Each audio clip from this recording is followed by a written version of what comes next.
what being one of the four horsemen means.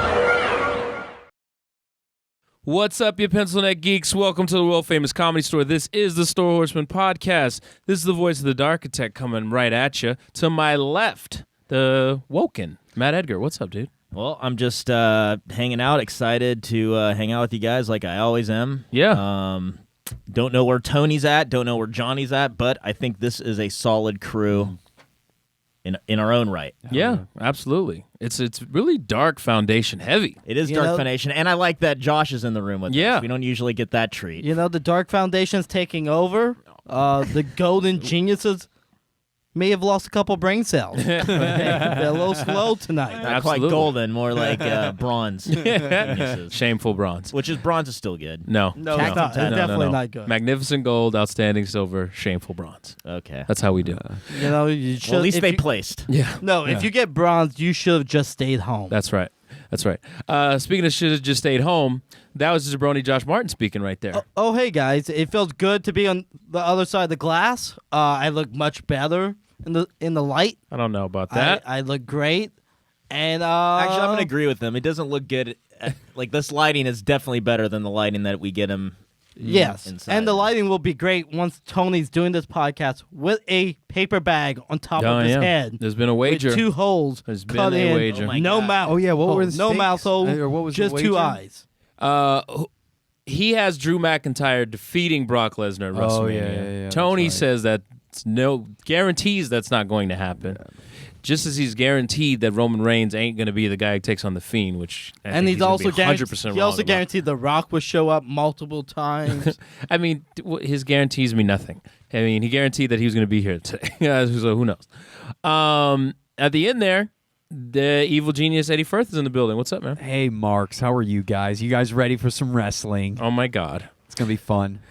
it is going to be fun, and I'm having fun. You know, with WWE right now, going into WrestleMania season, coming off the heels of the Royal Rumble, the great Royal Rumble that we had this year. The greatest? Oh Royal Rumble? that's a good segue, because the only problem with WWE right now is we got to make time for this fucking Saudi Arabia show. Another one. There's a Super Showdown coming up in the middle of the week, a Thursday afternoon pay-per-view. Wait, is that really when it is? A Thursday afternoon? A Thursday afternoon for us in the United States. Do you know why it's on a Thursday afternoon? Tell me. Because Vince McMahon doesn't want the Super Showdown to interfere with XFL games. Okay? When does that even start? I think it starts This soon. starts this weekend, I think. Get it the starts this fuck out of weekend. here. I think XFL starts this weekend. Holy Okay, shit. we need to go to XFL games. No, we don't. Yes, we do. Why? Why would you not want to go to an XFL game? That's like asking why don't I want to go to a CBA basketball game? Like, what do you mean? Is Colin CBA? Kaepernick playing? Do you mean like WNBA? See, that's even better. It's the same Is that situation. the NBA for gay people? Yeah, that's exactly what it is. The apparently. GBA? LGBA. The LGBT. Yes. I mean, Eddie, you're excited about these Saudi shows. I mean, have they announced any matches for it so far? The Brock Lesnar and Ricochet match. Brock Lesnar and Ricochet, yes, that's happening. I think that's a perfect place to pay that match off. Josh is laughing because I literally set this up before we started podcasting. Like, Eddie's going to say this is a great look for Ricochet. But you'd probably believe that, right? I think. Look, the idea that these shows are criticized only happens if we believe in them as if they're in canon. Like, that's the idea. To me, this is a big house show. If it's a big house show and nothing matters, then I grew up watching the MSG network and watching house shows, and occasionally they'd stick in something that mattered. But you got Piper versus Flair, and it didn't actually count. It wasn't really Piper versus Flair. It's not like it took away or added. That's where all the Hogan Flair matches basically happened in WWF. And so for me, in that's what 92. it is. It's a glorified house show, but it's a house show on a level like you can't imagine. You get Brock to show up, Goldberg's going to show up. You have all these little different things, and as far as fun wrestling that you can just waste your time on watching and enjoy, like, it passes time. It's interesting. I agree with what you're saying, but why waste time on Raw and SmackDown to promote a fucking house show? In what sense? Like they're nonstop promoting the Saudi Arabia show instead of promoting what you could make a great elimination chamber and build up stories for elimination. Isn't the elimination chamber match going to be a SmackDown match though? Because Raw already has their contender. So in this instance, we are just biding some time because Brock needs to do something and Drew needs to do something, but you can't spend 8 weeks of them going, let's sign a contract this week. Let's look at each other. It's just I think this is what I'm saying is like, if you don't take it too seriously, you guys don't want to see Brock and Ricochet wrestle? That's going to be exciting. Brock. Wait. Brock What are we with, arguing about right now? I don't think they're already on my case. I'm not on your case at all. I said you probably think this is a good look for Ricochet, and I wanted you to say yes or no. And you I don't. think that okay, it's- yes, it's a good look. All right, so what do you think? Oh, I mean, I sort of agree with them both. It's like, Matt, you're gonna spill this I'm again. watching and I'm watching. I was pretending I was using the Force. Oh my god. I don't trust you and the Force. Seriously. No, I agree with them both. I think that you can't really, I mean, obviously it's a glorified house show, so you can't put too much stock in what happens in the Saudi shows. But I also agree with Josh, is like, they spend time trying to make you care by saying, WrestleMania equivalent show. And it's like, don't say that to me if that's not what it is. You know what I mean? Like, only time we've ever really had anything significant happen was The Fiend won the title there, but that's because they kind of had to, because they fucked up the previous Seth Rollins match. And Brock won the title at one because it Did was he? vacant. It was when Roman had to give it up. His match with Braun Strowman came for the title. And that's what I mean. It's just like, all right, man, like, which one is it? Am I not supposed to give a shit, or am I supposed to give a shit? Because could it be in between? Couldn't it be one of those where like this is a perfect moment for Ricochet to get his spotlight with Brock? I would have say that it's match? obviously not as big as WrestleMania. clearly, yeah. I don't think it's as small as a house show. Yeah. Let's just put it in the category of pay-per-view. But see, Yeah, I enjoy another them for what they pay-per-view. are. but pay-per-views, It's a pay-per-view that's kind of scary. right? But that's something. It's like, why scary? Well, I mean, there's always like they're nervous. Yeah. You know what I mean? Yeah. Who you that mean? makes me nervous. you mean, Who's nervous? Yeah. The WWE employees. About what? There's like so many guns, and like people are walking them in with machine guns and shit like that.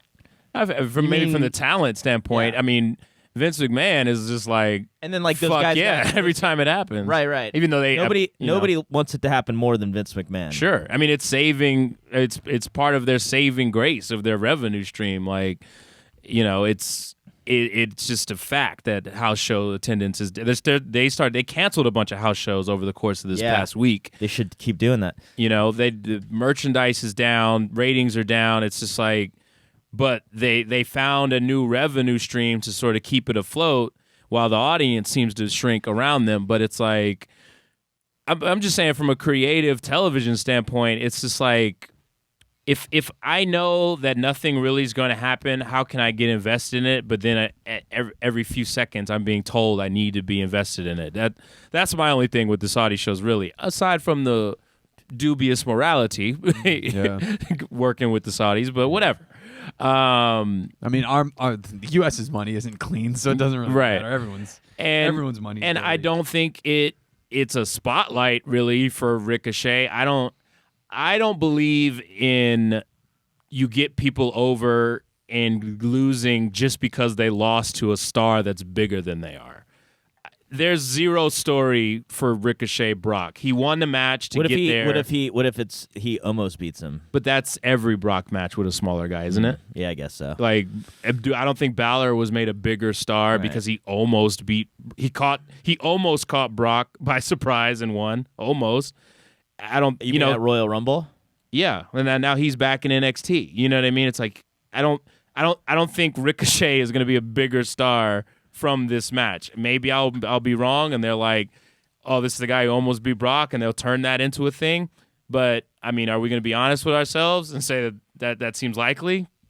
Probably not. But I mean, look, I'm just here to enjoy wrestling, so that's why I don't look at it as like is he going to be made a star? Like, these are things to be answered later. Like, if Ricochet is going to be a star, it's not one match or not one match. It's the body of his career. Finn Balor's issues with becoming a star weren't made or broken in that match with Brock. He was in a dubious position to begin with. They never really got the momentum back when he came back from injury. and so he was floundering. Then he has a great How would match. you book it? You had a strong reaction to that. How would you book it? This match with him and Ricochet? No. I mean, like, how would you? What would Brock be doing instead of Ricochet in your mind? I mean, there's various things he could do. I mean, he could have, since it doesn't matter and they get their money anyway. Yeah.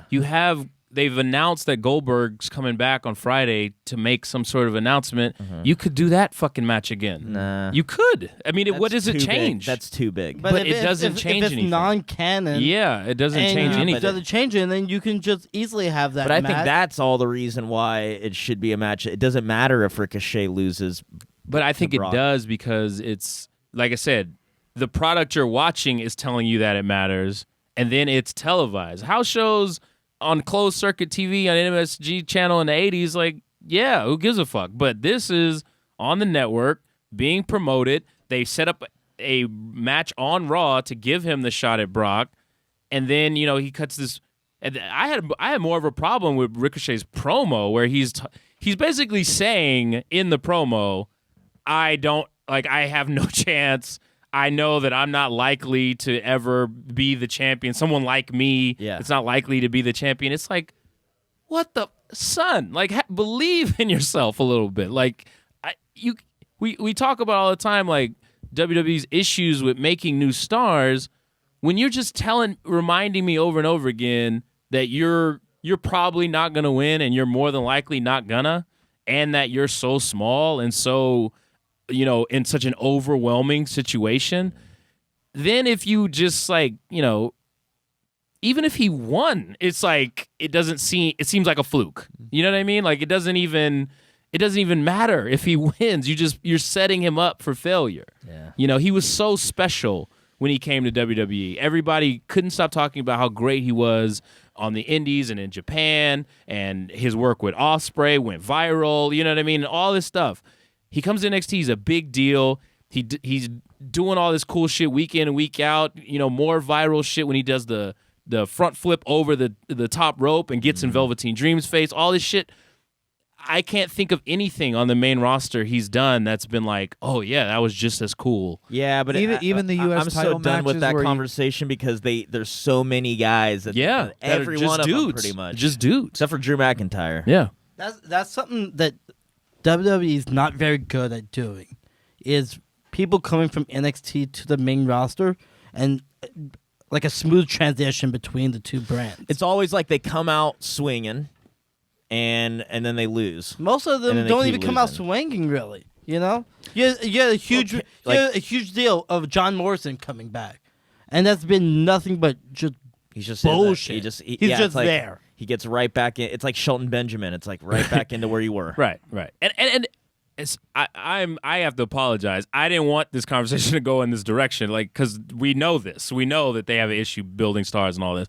All I was saying was, when they gotta define what these Saudi shows are going forward. In my opinion, it's like you can't. This contradictory. It doesn't really matter versus, well, it's a big deal. It's like, come on, man. Like, I am everything all should matter. For the fact that they use this network to spotlight interesting shows, the way they did the Beast in the East when they did the Japan show. Yeah. And Brock crushed Kofi, and Kofi was neither better nor worse.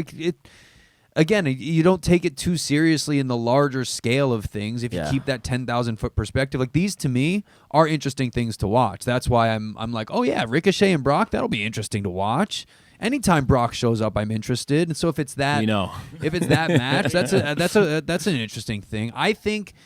I also was under the impression that at this Saudi show we were going to be seeing The Fiend versus Kane, and that was one where I was like, oh, that could go really bad, but I'll watch The Fiend versus Kane. That's good. Something will happen. So far, the only other match that's been announced is Big E and Kofi versus John Morrison and The Miz. right. That'll be a good tag for the team tag team match. champion belts. Right. That'll be fun to watch. That'll be where John Morrison gets to showcase a little and come back. That tag team's interesting. So you have a guy who just came back, and you showcase him on a show that no one will watch. I think people will watch it.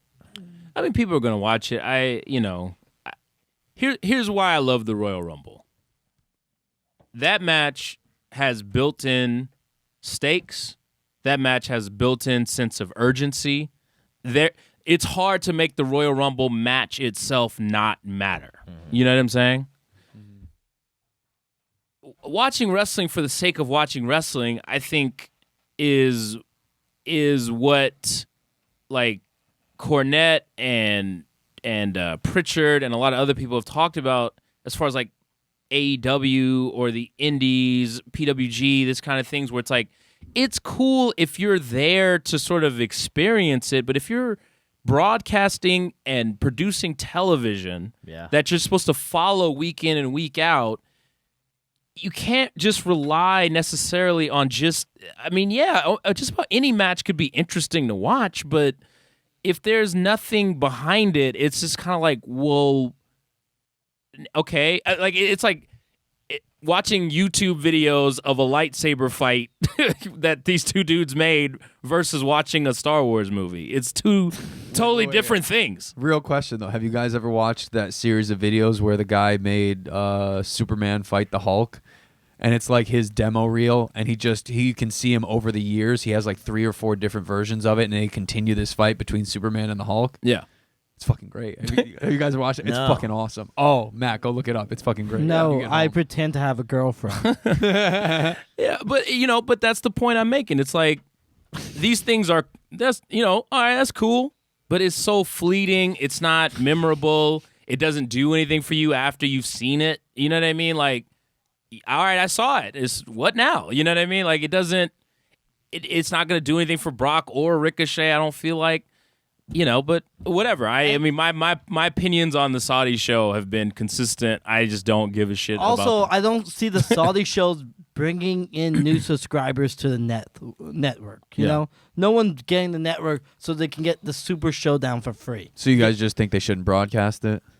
I just don't think they should talk about it as much during the live shows of Raw and SmackDown. Maybe they don't need it. I mean, I think. I don't know. Well, they I got think their it's money. Like you said. It's like They get the money. They get the money. The crowd's sold out. They also get like, content for the network. Yeah, like what are you doing? Like, why do you? It's gonna look cool to see Ricochet versus Brock Lesnar. In a big stadium. Yeah. But like you said, the reason why we like Royal Rumble is their stakes, and that's the same thing for WrestleMania. Their stakes. Yeah. That's why our third favorite pay-per-view for most of us is Money in the Bank, because there's actual stakes from it. Yeah, like I get this is a WWE title match, but I'd be hard pressed to find anyone who honestly believes Ricochet has a chance in hell of winning that title this weekend. And that happens with champions at times. That happens in the UFC. That happens.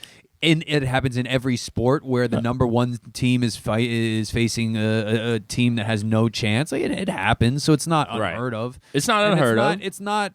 It's not the most exciting thing they're going to put out there. And I get that when you spend some actual TV time building it, but it also doesn't feel as big as the other stuff. It can feel fleeting, but it's not. Yeah, I'm just of the opinion. It's just I don't take it too seriously. It's like if I want to watch some wrestling that day or the match is kind of interesting. I've had this discussion with people.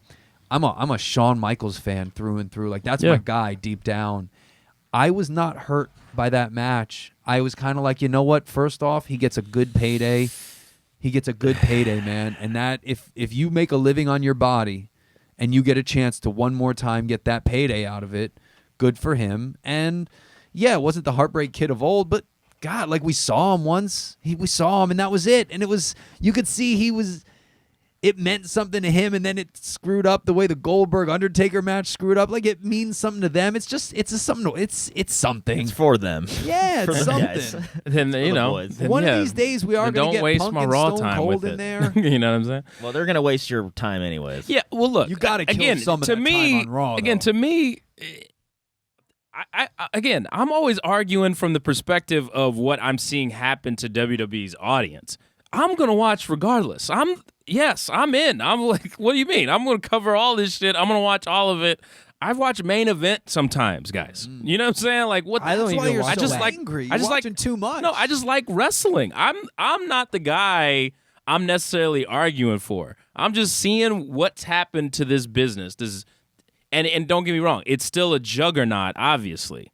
However, it goes back to what Punk said in the pipe bomb, where he's just like, at the time, where he's like, Vince McMahon is a millionaire who should be a billionaire because he can't get his shit together. And it's like I just still see that happening over and over again, and this downward trend of how popular wrestling is in general, and specifically WWE.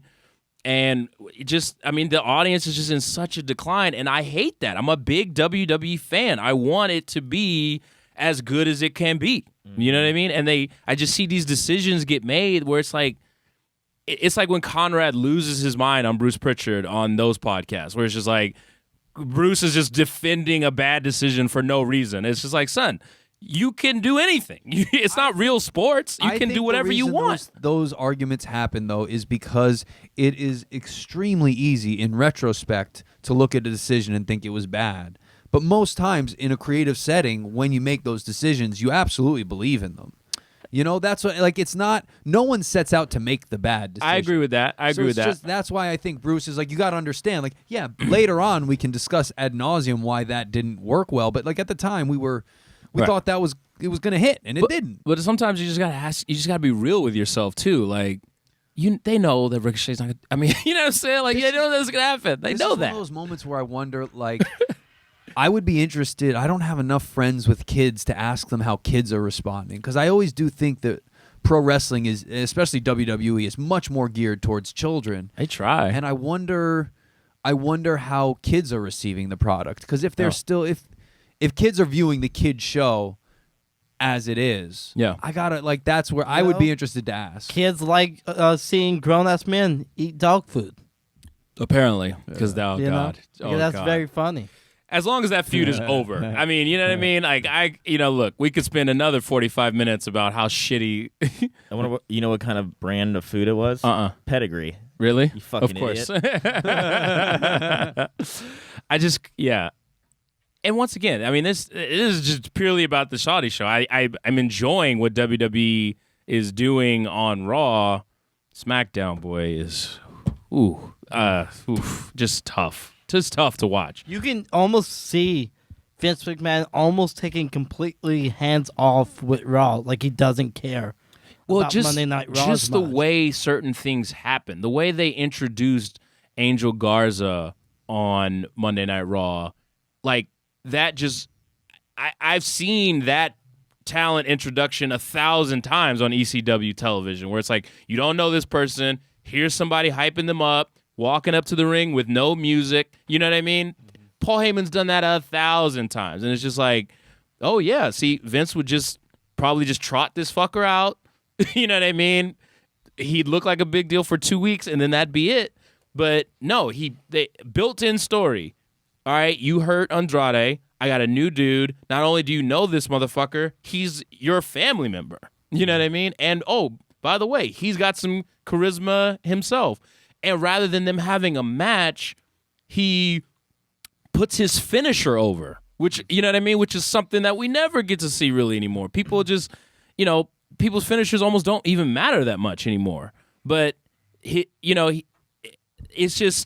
very basic.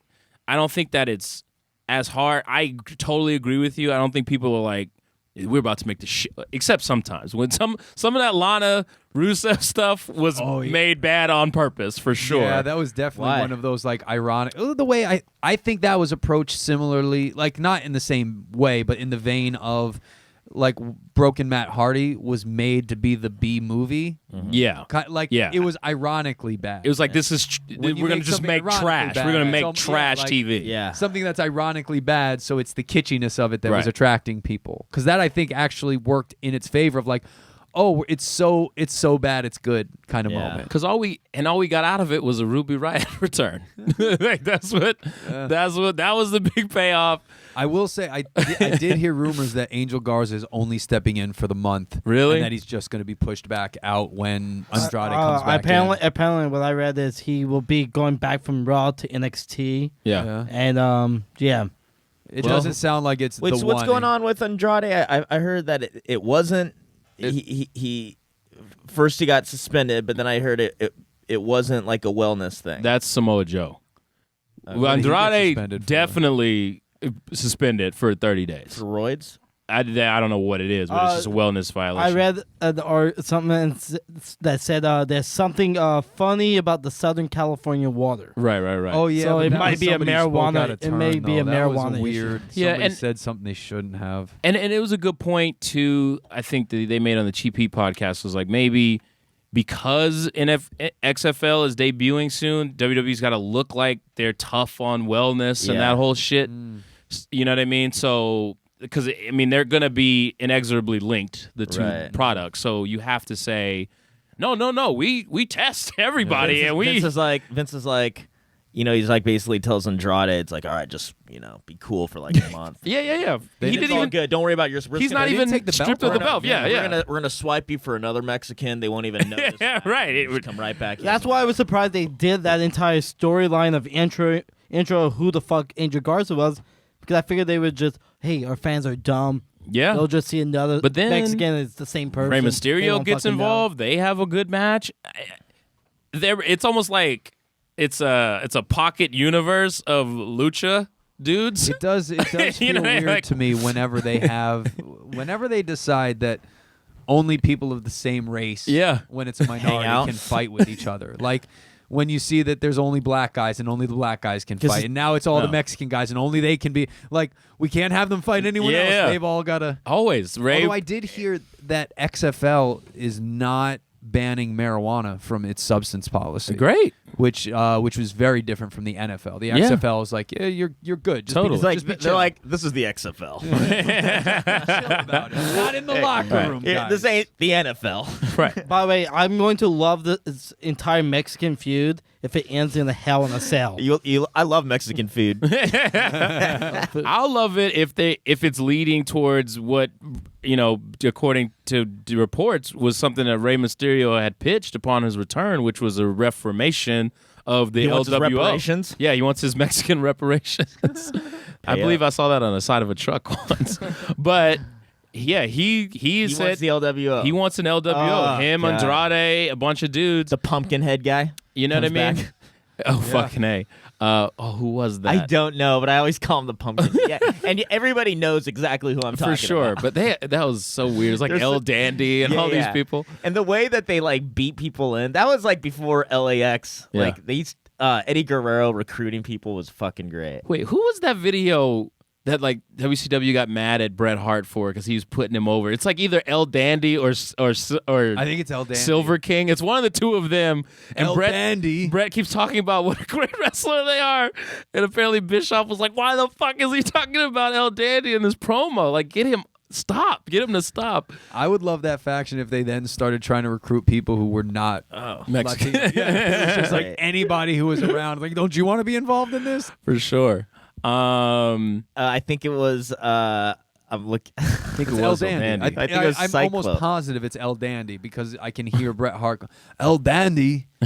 There's a picture. But but again, so I loved what they did with the Angel Garza thing. I thought it was great. That's how you should introduce talent.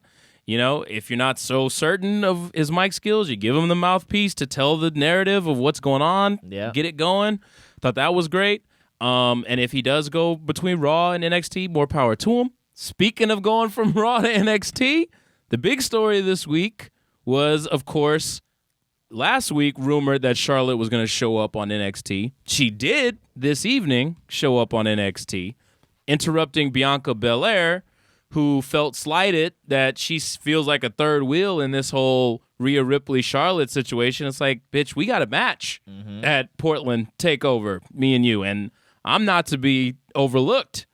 But of course, that's when she was interrupted by Charlotte. Then Rhea Ripley came out, and then there was this pretty great dynamic of like, you know, quiet champions are talking, and Bianca was reacting with some of the best shit in the world. She's just like losing her mind that they're ignoring her, and then she gets in the middle of them both, and then they have a moment of NXT sort of solidarity, and they put Charlotte up on their shoulders and drop her and face plant her for her to, you know, sort of leave. And she still hasn't officially made her decision that she's going to challenge Rhea, but I mean, you got to guess at this point. Yeah, at this point, if she doesn't, Yeah, it's that's like that's you a just took horrible an ass swerve. with me. Yeah. There's that. People would really hate that. And this is why I held back judgment. Remember? I said, Charlotte win in the Rumble. I'm not going to make a decision. I want to see where they go. I'm intrigued, clearly, by the Rhea Ripley match. But, you know, I want you guys to weigh in on this. Do you think it's too soon for Rhea to fight Charlotte? And let me explain why. Because I guess traditional thought in wrestling booking is when you newly make someone a champion, especially when it's not the top tier champion, you gotta give them time to see that they can draw as a champion. Yeah. You know, before you elevate them. Because in this case, I will definitely say, yeah, Charlotte is it doesn't even compare what the levels are, Rhea and Charlotte. Jesus Christ. It didn't even look right to see Charlotte standing in an NXT ring tonight, to me. Yeah. Because even though she comes from NXT. It's like when Chappelle's on stage in the belly room. Yeah. It's just like what the hell is going on right now? Like, it didn't even look right. Like, wait, did he have to bring people? Yeah. Like, I almost forgot that Charlotte was in NXT. You know what I mean? She was an NXT champion, right? Yeah, of course. And she just looked like a grown-ass woman in a play ring. Yeah, totally. So it's like, it's an interesting matchup. But do you think Rhea's ready? Well, two questions. Do you think Rhea's ready for this spot? And do you think they should have waited to TakeOver? Should Charlotte have shown up at TakeOver and made her For the night, TakeOver. The night before WrestleMania? Or No. TakeOver is a week from Sunday. TakeOver Portland is spaced out. a week from Sunday. TakeOver's a week from Sunday. Then And they're not doing an NXT show Mania weekend? They don't. I don't know. Okay. I don't know. Unless if they're going to use Charlotte for TakeOver, if they're going to use her for that, like if she interferes or something like that. Ooh. What but if? I guess I would have not, just because it does kind of count out this Bianca, you know, Who made a great showing in the Rumble. Here's my pitch. right? But she's not going to be champion right now. I think we're all on the same page that it's not. Maybe.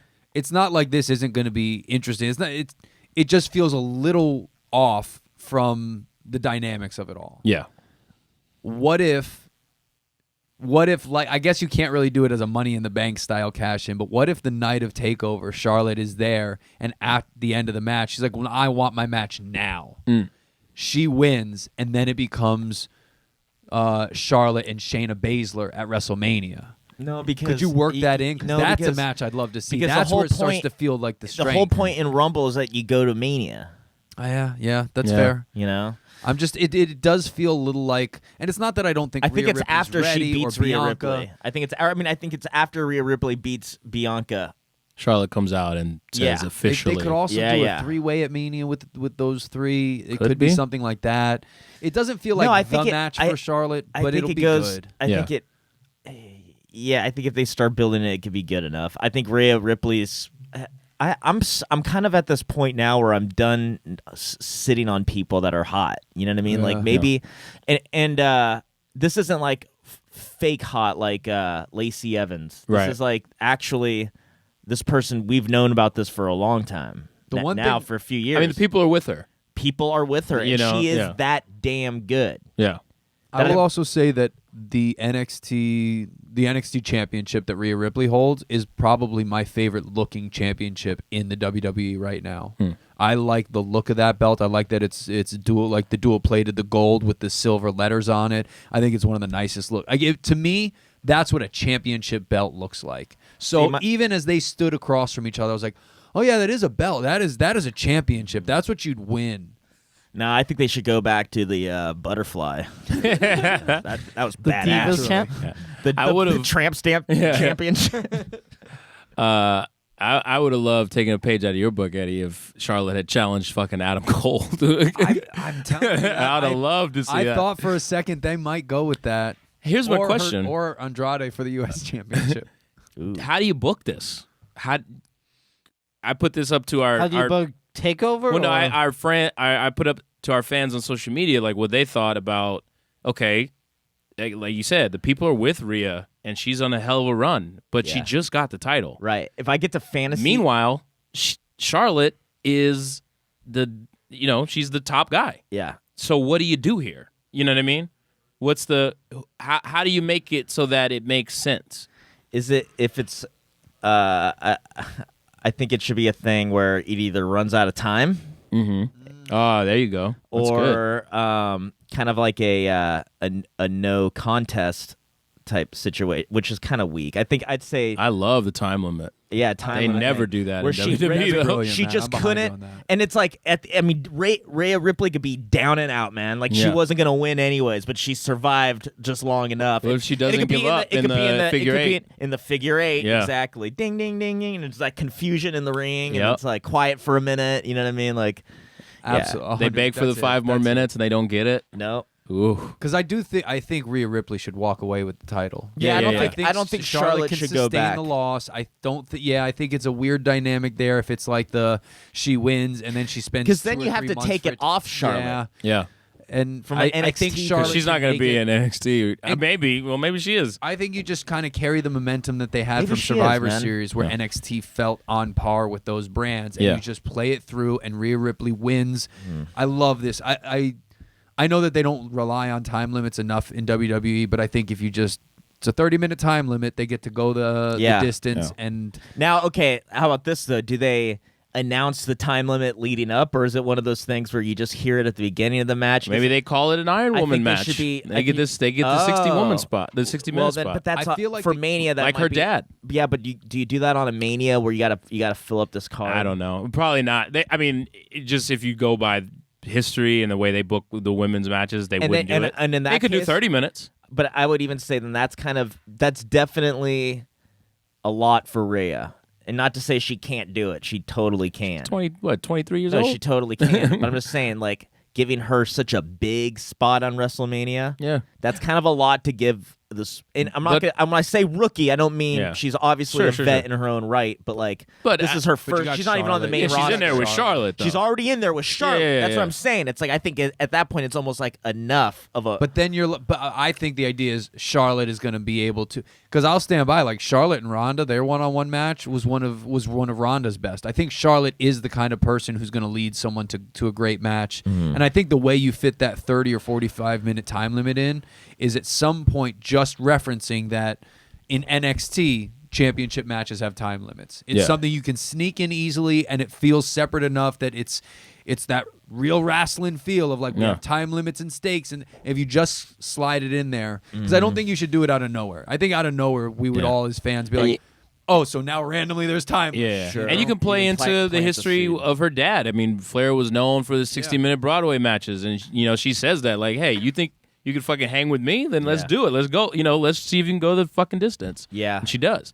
I feel like there's only 2 ways you can book this. Mm-hmm. You can book this Rhea Ripley, Either Rhea Ripley wins or Charlotte wins. Ripley winning, or Hey, thanks, Josh. Good what analysis. I think might be good, and I don't know if it would hurt Ripley too much, is that you have Shayna Baszler come in and attack Charlotte, and that creates a feud right after Mania of Charlotte, Shayna Baszler. Well, I wouldn't touch the Mania match with any outside interference. It's a title Yeah. match. But I think it's- didn't Charlotte get Shayna Baszler out? So you can do the angles. Hey, Charlotte cost me my WrestleMania match. Angle if you want to, Yeah, I mean it's a way to go, and they're gonna start sowing these seeds of this horsewoman thing. Are we thinking that Shayna's wrestling Becky at Probably, Mania? probably. All right, that's a. Oh yeah, I forgot about that. But it's just like, see, something like that, I'd be interested in where Charlotte goes next. You know what I mean? It's like she didn't lose, but she didn't win. You know what I mean? She's still the best, but she couldn't beat the NXT champion, and she's on the main roster. Then what's she gonna do next to try to sort of validate herself becomes an interesting story to me. She gets to come out the next night as a heel and say, Yeah. but I didn't lose. Right. If we go time limit, Yeah. if we go the distance, I didn't lose. You couldn't beat me. I had you in the figure 8. I Yeah. can do that. Like, no one can stop me. But And then also, anyone can show up. Nia Jax can show up. and they can Depending do who you that. believe, Vince is obsessed with the idea of NXT beating AEW on those Wednesday nights. That's what the whole So then- Survivor Series then thing bringing turned into. Ric Flair's daughter to NXT. Yeah, and if you bring as Charlotte as champion, that changes, Yeah. So, see, and that's what I mean, where I was like, let me wait before I get pissed that Charlotte won the Rumble. and see what happens. Because now, and it's the smark in me that makes it interesting that way. But now I'm like invested. Like, oh shit, Rhea can look really good by walking away with the title. But I know that Vince wants this sort of thing to happen, so maybe she could win. Then a good way to do that, I mean, then you that opens up a spot on the main roster for Rhea, because like look at like no matter what, Charlotte is so massively famous. I mean, she's so famous and big, and her spot in wrestling in the company will always be so big that maybe other people don't get the opportunity. Now, I'd say with her off the main roster, you could push some other people who want to do. Rhea Ripley's great. Yeah. Who made their return on the Rumble? Me and Tony were talking about her last week. I don't know why I'm blanking on Trinity Fatu. What's her actual? Tamina. No. Naomi. Naomi. Oh, like she stole the show. This is somebody that like now is a great. To me, when I saw her there, it's like she's come into her own, and not to say finally. I think she's had great moments already. Right. But this look like she is this. She's challenging Bailey apparently. That's So I mean, but this leaves other like stars that to shine without this massive. I agree. I think that you could definitely pump the brakes on Charlotte for a little bit. And it's not if even they pumping wanted the brakes. It's if they wanted to go and pull the trigger and give her the belt, because the way the story has been, put together, there would be no shame in Rhea losing the belt to Charlotte. You know what I mean? It's just like, because like I said, they've given it's not just a match that's been set up. It's like literally like, oh wait, here's an angle we ran to make it happen. And that's all I'm asking for in these scenarios. The only issue I have is, and this is why I don't understand you and Tony's obsession with Brock Lesnar, him having to win all the fucking time and be this dominant guy, because then you cannot get anyone over. Charlotte doesn't lose anything by losing. Yeah. She's still a fucking. She's kind of got that just AJ like style spot. If Lesnar loses, he loses no heat at all. People still fucking love him, but you can build up someone else. And so, like, with Charlotte, you can maybe build up Rhea and you build up Bianca Belair even more.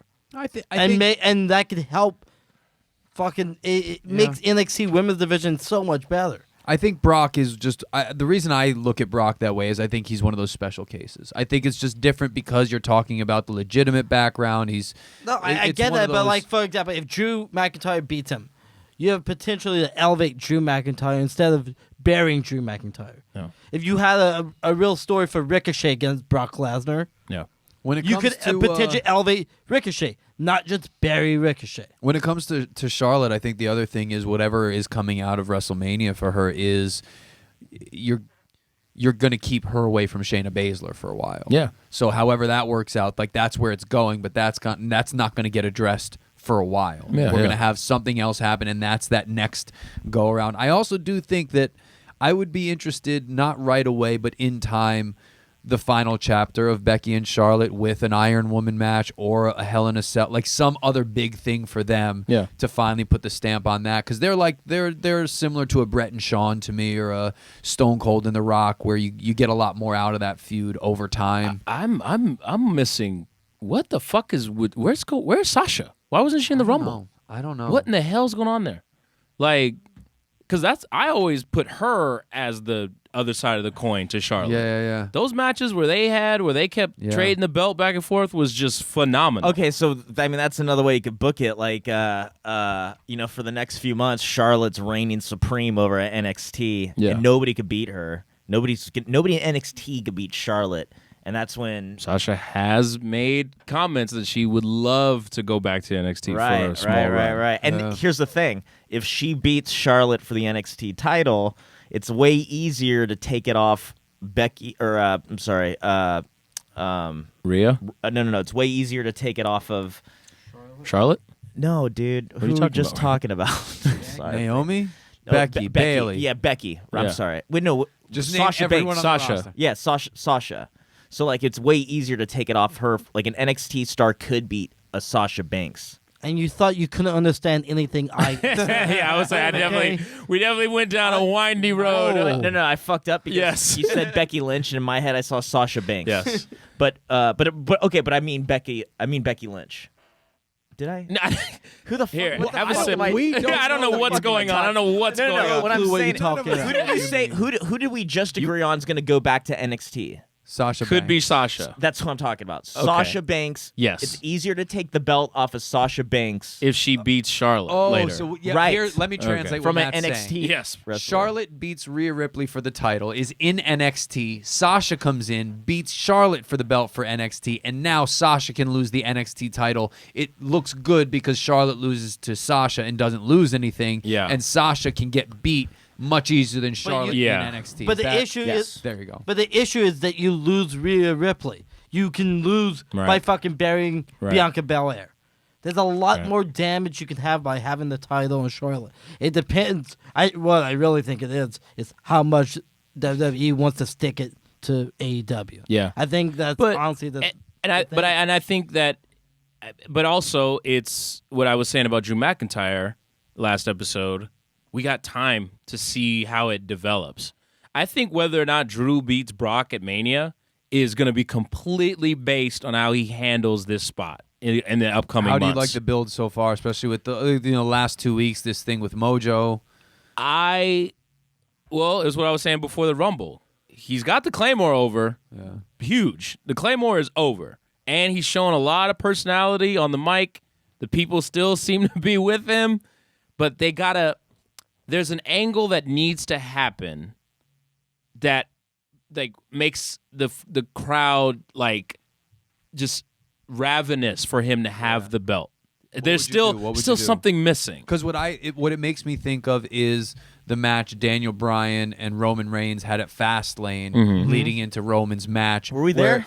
It was No, I don't think so. and that was WrestleMania 31, right? Where it was really. Maybe. But either way, that match really put Roman in a good spot going into his WrestleMania match. So what would you do with Drew to get him ready? I don't know specifically, but you need Brock to do something dastardly. Because, see, what they always have Brock do is, I run in and I F5 you. And that now we're in a conflict. It's like, yeah, man, but give me a reason to really want to see you lose that title. And I get it. It's been this whole thing of, well, he's dominated and we're tired of him as a champion. He doesn't show up, blah, blah, blah, blah, blah, blah, blah. But that's not enough. I want something kayfabe. Look at Edge, Randy Orton. They were booing the shit out of Randy at the beginning of Raw. He didn't even say anything. He just stood there and took it to the face, all these boos, because he did something horribly dastardly the week before. That's what's missing with heels nowadays. It's like they're heels because they don't like the crowd. It's like, yeah, but usually you did something that made you a heel. You cheated. You know what I mean? You ducked people. You walked away during your title defenses. You did things that made the fans like, oh, fuck, I can't wait till this guy loses his belt. You know what I mean? Yeah. But Brock, and like you said, Eddie, it's tough with Brock because he's an interesting case. It's just like, well, does he really need to do anything that bad? Because what are you going to say? He can, I mean, fuck, I forgot that Brock used to be the IWGP heavyweight champion. You know what I mean? Like, Brock he's won the world title in everywhere he's been, Did I ever essentially. tell you the story about him keeping that belt? Uh-uh.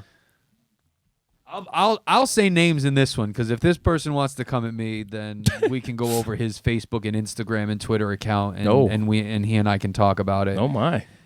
He won. Kind of want to have him on the Brock- podcast. Yeah, who's this guy? You're about to hear it. Shut Yeah. your goddamn mouth, Chris. All right, So sorry. Brock Lesnar wins the IWGP title.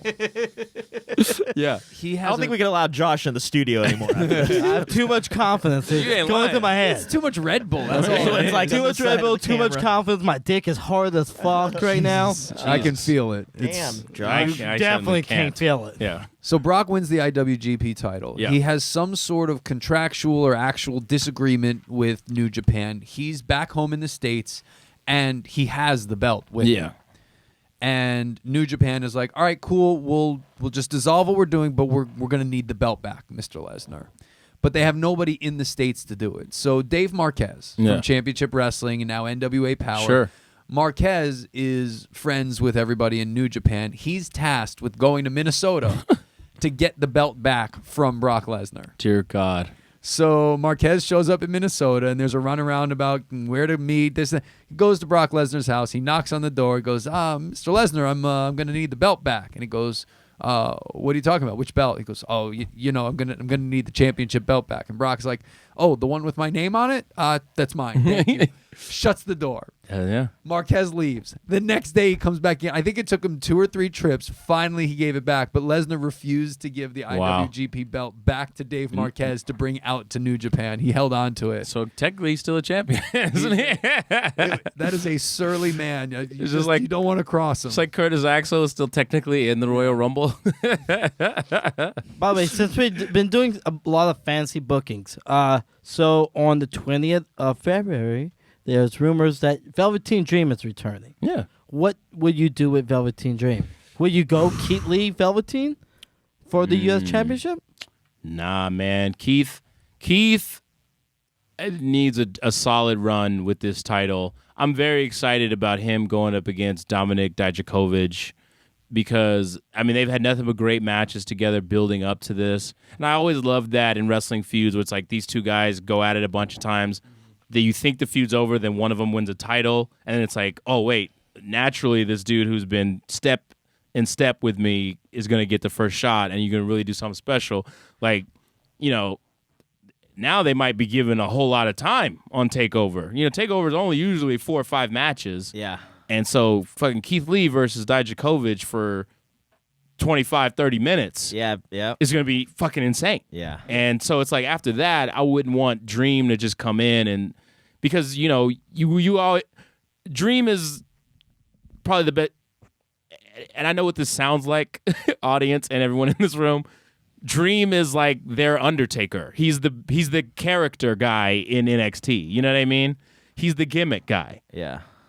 And so you want that to always look strong, and I don't think you could really book that strong against Keith Lee right now. No. He needs a heel. Yeah, He needs right. a heel so that it's very obvious. And everyone loves the Dream so much. It's just like it's tough to turn him heel upon his return.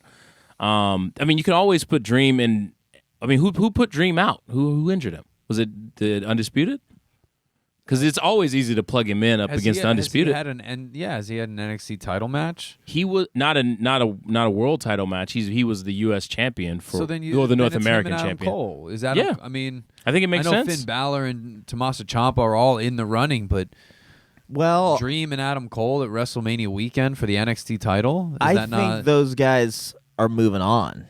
Who? You think Velveteen Dream or? Oh, you're saying Undisputed Era? for I forget that there's a fucking takeover before. Is Yeah. there a takeover Mania weekend also? I don't know. Might not be. So the Dream what I got think injured is with ha- Roderick Strong is one who injured. What I There think you is go. happening is that NXT title matches will happen on WrestleMania. Yeah, that's what probably. it seems like. If they have a takeover, Especially if Rhea's going if to it's fight spaced Charlotte out, for her yeah, title. if that's- You got to put Adam Cole Adam there. Cole, that's a good Chomp. third match. So, but in. then they shouldn't have an NXT the night before. Is that Yeah, what you're I think saying? that's They what might they're doing. not. I don't think They that might is. This is the one. Okay, I like it. I think they're putting. I think there's no NXT the night before, and any major NXT matches will happen on the WrestleMania card. Keith Lee but I think goes- you definitely have to have an NXT next Wednesday. What do you know? mean?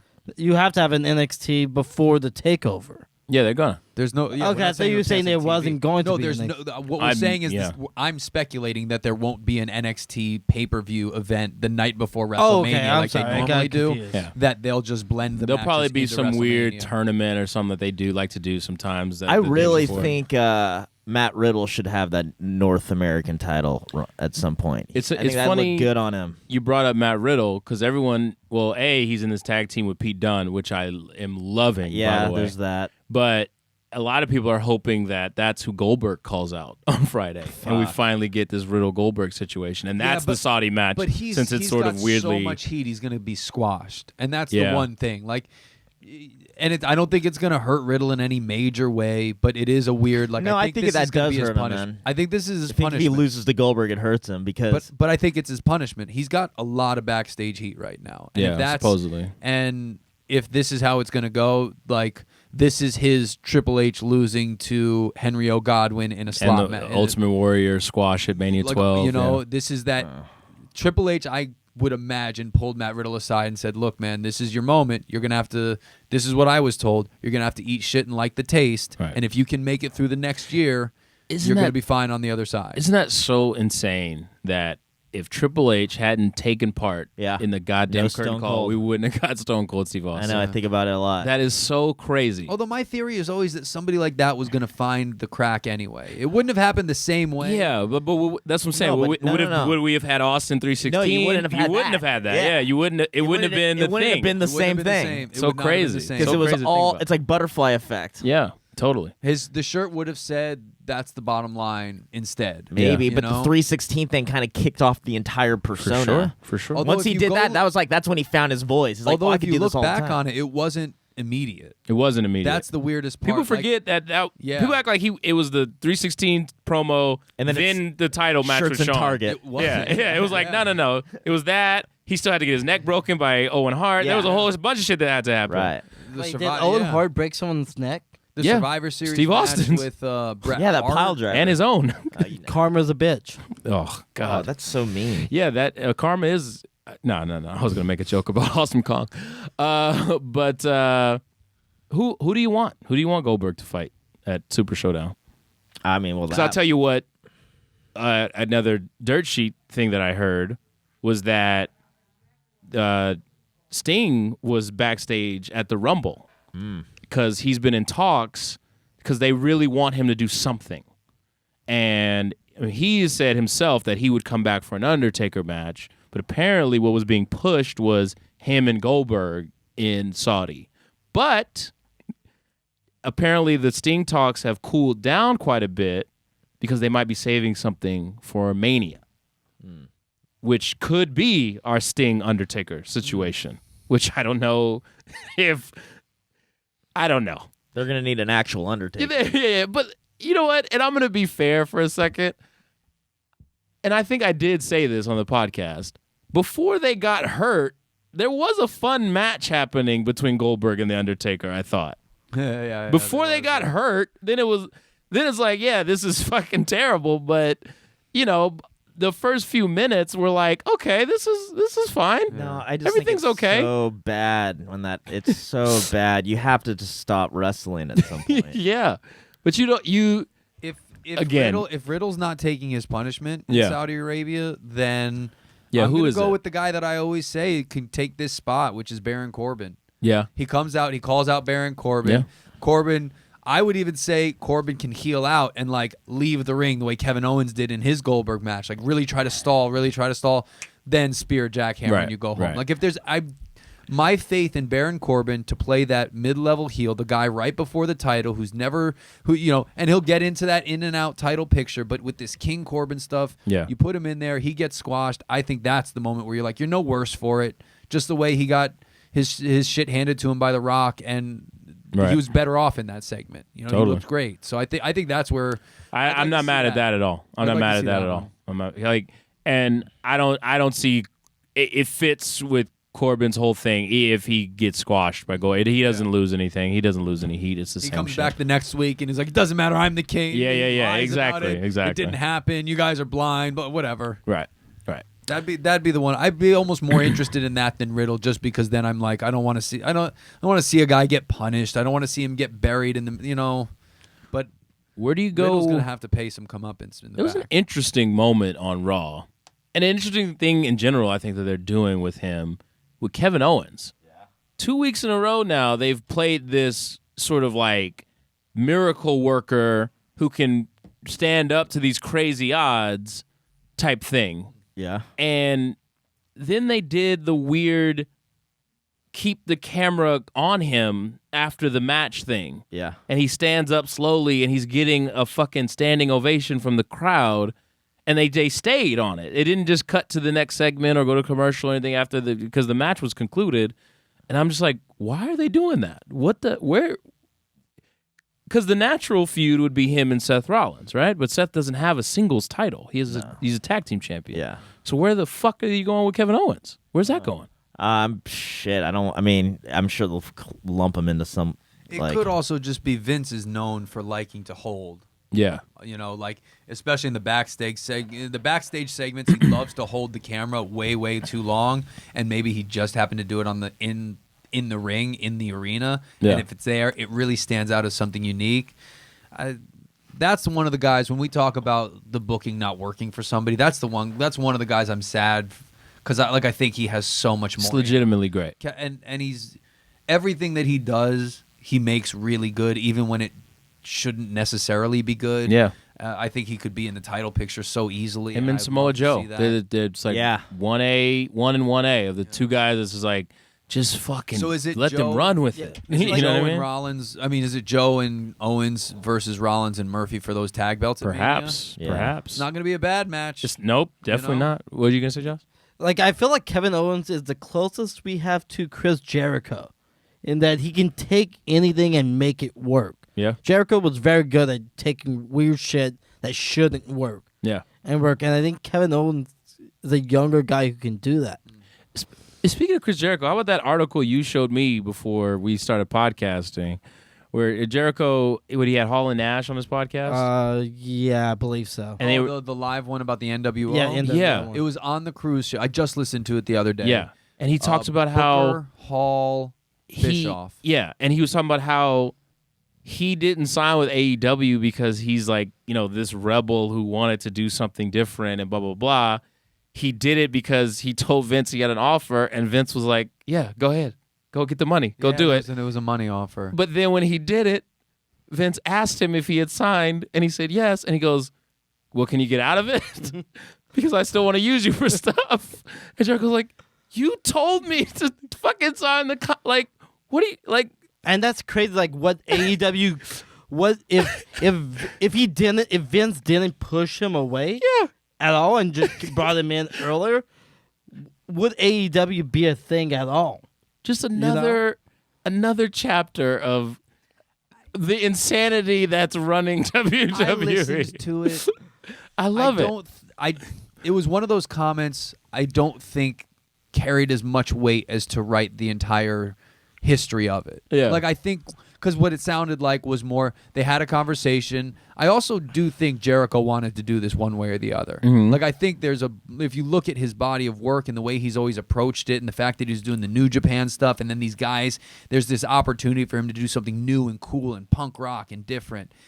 I genuinely believe he wanted to. And when I listened to it, that story sounded a lot like, I told Vince there was an offer. He said, well, I'm not going to match that. He went and signed it. And then Vince called back later like, wait a minute. Like, actually, I got an idea. And he's like, I already signed it. And it was like, oh, because, damn. Like, you know what I mean? One of those, like, you ever go to book somebody and they're not available, or they are, and then you don't book them, and then you come back later, like, wait, are you still available? Like, I took a different booking. You're like, shit. Never. Okay, next time. Like you just said, like, Jericho wanted to do some cool, maybe hip. Can you imagine him doing that with the NXT roster?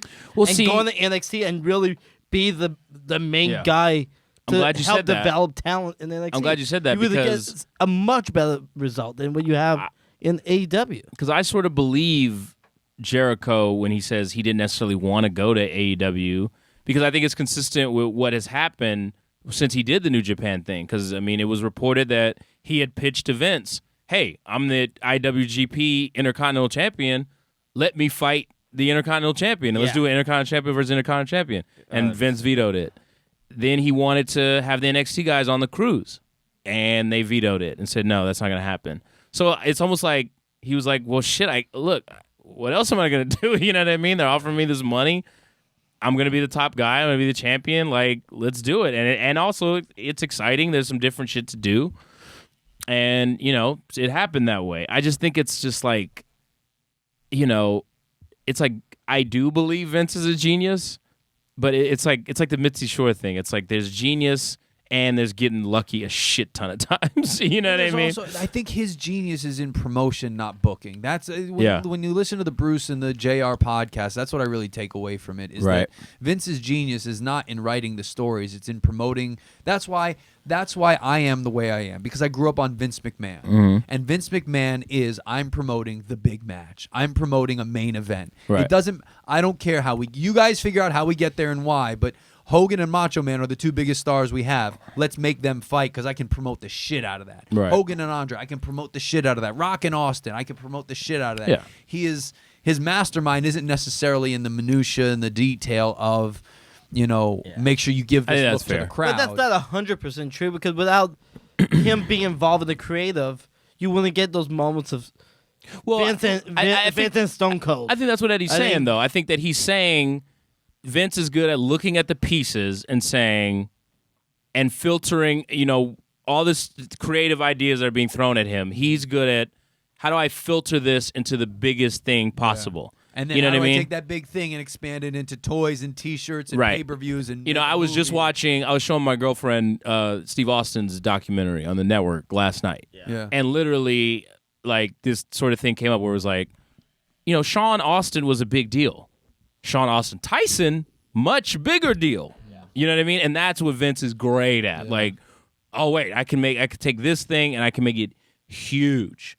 But, we'll see, because now, like, his attention's getting diverted and he's got the hard on about this football league. Yeah. Which, God damn it, apparently is debuting soon. I think it's this weekend. 90% I don't sure know. it's this weekend. I don't It'd be know. funny if Vince gets his jobs mixed up and shows up to XFL. He's like, "Where's Baron Corbin? Oh Get my the God. dog food." Dog food. Corbin Hilarious. used to play football. Yeah. Roman So did Reigns Roman. used to play football. Totally. Oh man. Uh, He makes his players wear chest protectors. Yeah, the first game is for the LA team. It's the Saturday. oh my God. Wow. How much are tickets? Oh. Click on it. How much are tickets? When can you make The it? first game will be on Fox this Saturday. No. So you can How watch much are it. tickets to be in the stadium? I don't know. Where are they even How much? playing? How much do they pay LA, you to be in the LA's playing stadium? at Houston this Saturday. Uh-huh. This is a 1 iota ticket. The we get following- $20 for Yeah. being the following we stay to the Sunday- end. It's either this or Jimmy it's here in Kimmel. LA. Week 2. Unbelievable. You can go watch Unbelievable. XFL Sunday, February 16th. Oh, How much? Click on it and find their out how much logo. tickets Their logo are. is "Please come." right. Tickets are the Tickets cost are- of gas to drive to the stadium, because they're going to let you in no matter what. And you Bring get a your rotisserie friends chicken. and your friends and family and your friends' family. Oh, Many people Jesus. tickets start at $24. Are you serious? I love it. Ooh, I'm There gonna are take my lady out for a nice $65 date. Yeah, there you go. Valentine's Day is coming up, dude. Yeah. What's Hear better that, than the XFL? And Oh, you can take her talk to about that? you're gonna be an ex, all right.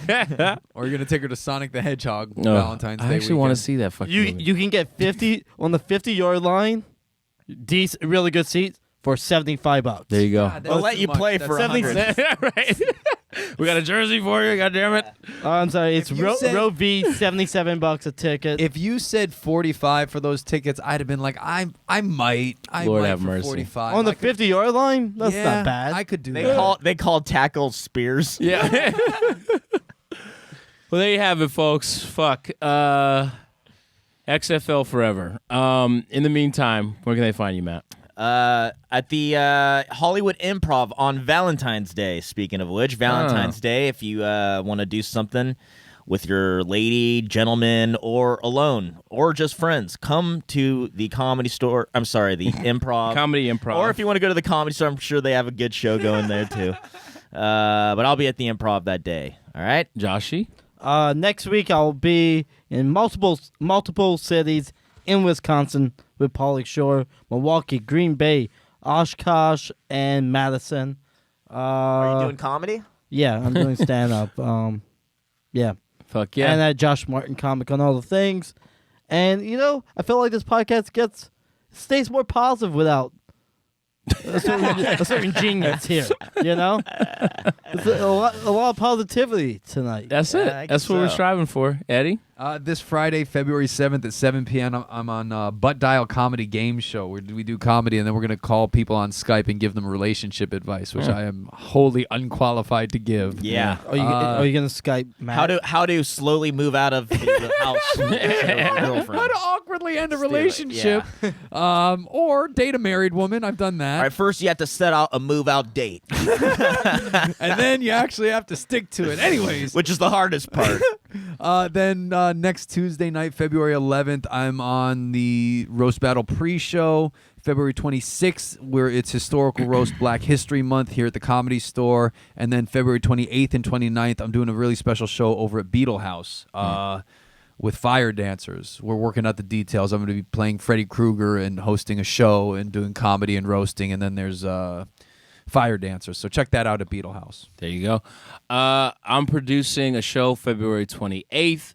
One of the greatest Hollywood coaches, acting coaches, producers, agents, just has done everything. Her name is Edith. She has a headlining show at the Dynasty Typewriter.